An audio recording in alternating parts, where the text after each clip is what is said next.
Bismillahirrahmanirrahim. Assalamu alaykum. Hürmetli televizyon görüşler. İstiklal Gündüzlük haberler programımızı görüşünlerini kızgın karşılayalımız. Ben Abdullah Yalqun. Programımızda vatanımız Şarkı Türkistan ve dünya gün tertibinde bulup atkan en muhim haberlerini huzuruna sunuşturuşumuz. Qanamızda diqqatinglar ekranımızda bo'lsin.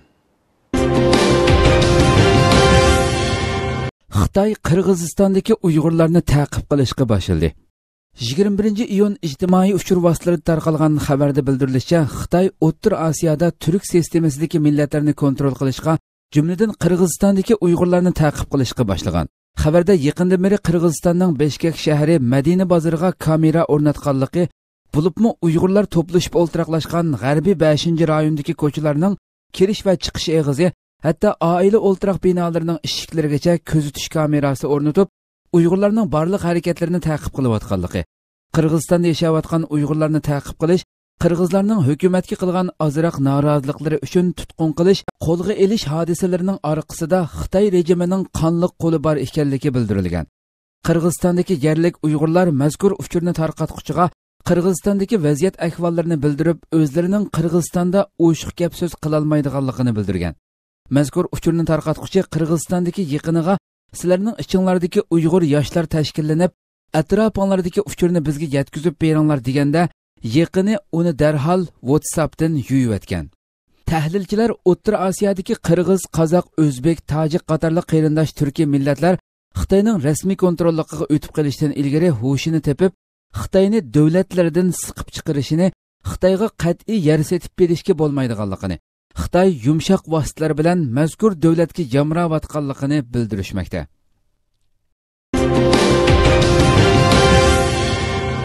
Jazo lageriga qamalganlarning soni va qiynash usuli inson tasavvuridan halqib ketdi. 20-iyun China Eye to'g'ri bergan xabarda bildirilishicha, Xitoy rejimining Sharq Turkistonda ta'sis qilgan jazo lageri odam tasavvuridan eshib ketgan. Xabarda Germaniya ovozi muxbirlari tafsiliy ma'lumotlarni selishtirib, jazo lageridagi tamoq sifatining intayin nachar ekanligini, jazo lagerida so'lab qiynab assimilyatsiya qilish eng yuqori pallaga chiqqanligini oshkorlagan edi. 21-iyun ijtimoiy uchur vositalarida Xitoy ichkari o'lkalarining birida o'qiyotgan ma'lum o'quvchi Sharq Turkistonning hozirgi vaziyatini tafsiliy oshkorildi. Uning isbotlab yozishicha, Xitoy rejimi 300 ming nupusga ega bo'lgan Sharq Turkistonning G'ulji shahridagi bir nahiyadagi 90% kishining turma yoki jazo lageriga so'langanligini, faqat G'uljidagi 13 o'rinda jazo lagerining borligini, har bir o'rinda 20 mingdan odam bor ekanligini, yaqinda bir tuqqanining bolasi bilan aloqa qilib, yurtning qandoq ekanligini so'raganda tuqqani javob berib, o'zimi bugun yoki ati tutib ketilishi mumkin ekanligini, Uyg'urlar o'zaro ko'rishganda assalomu alaykum deyishga bo'lmaydiganligini, deganlarning jazo lageriga 1 yil qamalganligini, Qur'oni Karim o'qishni bilganlarning 10 yil kesilganligini, Xitoy davlat marshini o'qishni bilmaganlarni har xil vositalar bilan jazolaganligini, lageriga qamalganligini, Uyg'urlarni Xitoy bilan berish kelish qilishga, Xitoy bilan to'y qilishga majbur qilayotganligini, jazo lagerida atdiganda yesivelak suyi tushdan keyin soat 2 da sho'vi guruch beradiganligini, bir kunda faqat 2 vaqt tamoq berib, och qo'yib xo'rlayotganligini, ochliqdan bo'lolmaganda qo'yib berilganlarning ko'pinchisi qo'yib berilgan kuni o'lib ketayotganligini, Xitoy rejimining bu xil qiynashlariga ko'pincha kishining bardoshlik berolmaganligini, yaqindan beri Xitoy necha yuzlagan odamni o'ldirib bo'lganligini, nurg'un odamning tutilgandan keyin izdirikining yo'q ekanligini, natsist Hitlerning yahudiylarga qarshi bunchalik haddidan oshmaganligini, Xitoy Sharq Turkiston xalqini irqiy qirg'in qilayotganligini oshkorlagan. Moskvada Sharq Turkiston bayrog'i javlon qildi. 21-iyun Germaniyada yashayotgan Bug'ra o'g'li Rossiyaning Moskvada o'tkazilayotgan dunyo futbol lo'nqisi musobaqasida Sharq Turkiston bayrog'ini namoyon qildi.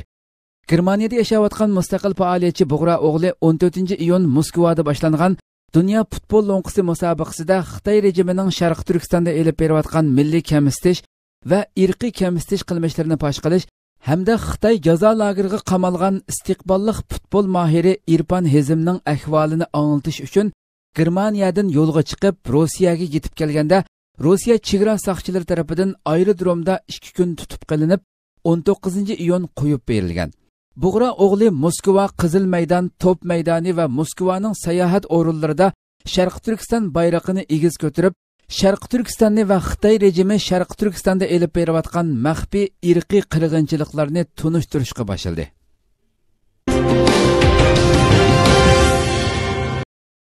Stokholmdagi Uyg'ur o'smir Arslan Shvetsiya hukumatiga Uyg'urlar masalasini anglatdi.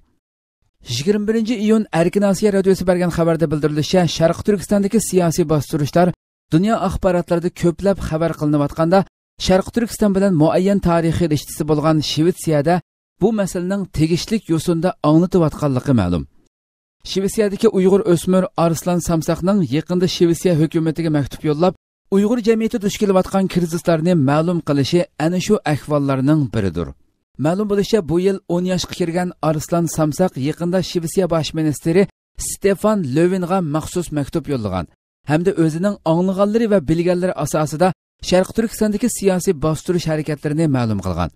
Shuningdek, Shvetsiya hukumatidan bu masalalarga ko'ngil bo'lishini hamda Xitoy doiralarining bu xil yo'lsizliklarini to'xtatishga kuch chiqarishni talab qilgan. 15-iyun kuni Shvetsiya tashqi ishlar ministri Margot Wallström Uyg'ur o'smir Arslanning xatiga javob maktubi yozgan.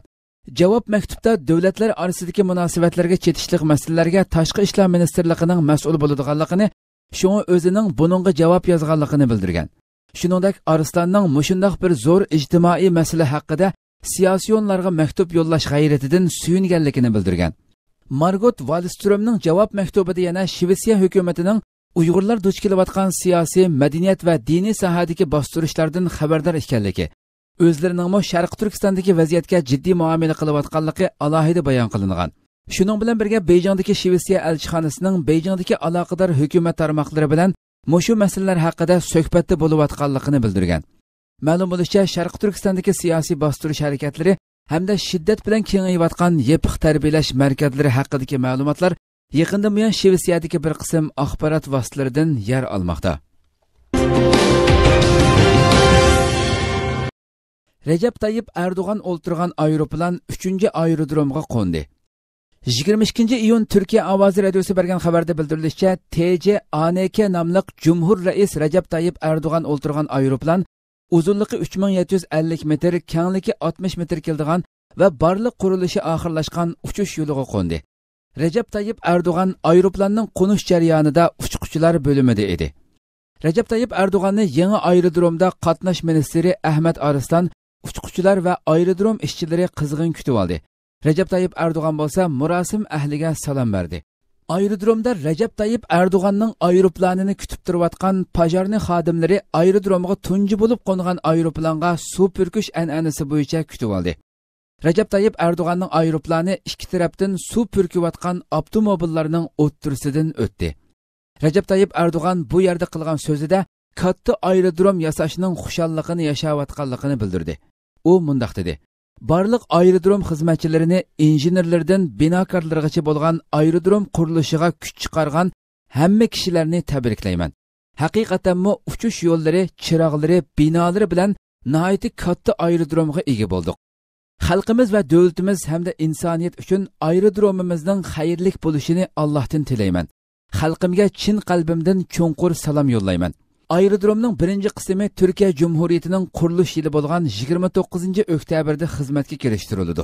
Buningda kunligi 3500 qitim uchish-qo'nish imkoniyati, 100 ming kvadrat metrlik kundalik faoliyat maydoni, 25 ming avtomobil sig'adigan garaj, 42 kilometrlik yuk taq sistemasi, 143 yo'lovchilar ko'vrigi, 5,5 million tonna yuk to'shish sig'imchanligi, 62 kilometrlik bexatarlik chambiriga ega. Aerodromning 73 milliard liralik iqtisodiy unum va 225 ming kishiga xizmat imkoniyati yaratadiganligi faraz qilinmoqda. Turkiya F-35 tiplik tunji urush aeroplanini topshirib oldi. Turkiya ovozi radiosi xabarda bildirilishicha, Amerikaning Texas shtatidagi Lockheed Martin bazasida Turkiyami loyiha sheriki hisoblanadigan F-35 tiplik urush aeroplani loyihasi doirasida Turkiyaga tunji aeroplanni topshirib berish uchun alohida murosim o'tkazildi. Murosimga Turkiya mudofaa sanoati maslahatchiligi vakillari, loyihada vazifa o'tagan Turkiya shirkatlari va Lockheed Martin bazasining yuqori darajalik mas'ullari qatnashdi. Topshirib elingan F-35 tipli urush aeroplani Turkiya havo armiyasi qo'mondonligining qo'ral sistemasiga qo'shilgan 5-avlod urush aeroplani bo'lish alohidaligiga ega. Topshirib elingan 301-18 quyruq nomerliq F-35 tipli urush aeroplanining turk uchquvchilari tarbiyalanish uchun Arizona shtatidagi Luka aerodromida vazifaga tayinlangan bo'ldi. Bu tunji aeroplandan keyingi ikkinchi aeroplan, oldimizdagi kunlarda 3 va 4 aeroplanlar bo'lsa, 2019-yili mart oyida Turkiyaga topshirilgan bo'ldi. Turkiya uchquvchilarining ta'lim-tarbiyasi oxirlashganga qadar bu aeroplanlar Amerikada turdi. Turkiyaga topshirilgan 5 va 6 aeroplanlar bo'lsa, 2019-yili yasalgandan keyin Udul Turkiyaga yo'llandi. Bayqalmaslik va yuqori iqtidorliq radar sistemasiga ega F-35 tipli urush aeroplanlari Turkiya havo armiyasining harakat qobiliyatini bo'sish xarakterlik yuqori ko'tardi.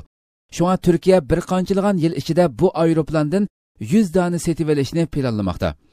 F-35 tipli urush aeroplani yasash programmasi 1999-yili boshlangandan buyon Turkiya bu programmada o'rin olib kelayotgan bo'lib, Turkiya mudofaa sanoati maslahatchiligi aeroplanning yasalishida aktiv rol olib kelmoqda. Hurmatli televizor ko'ruvchilar, shuna qilib bugungi xabarlarimiz mushada oxirlashdi. Inshaalloh atiki programmamizni ko'rishgacha sizlarni Janobi Allohga topshiramiz.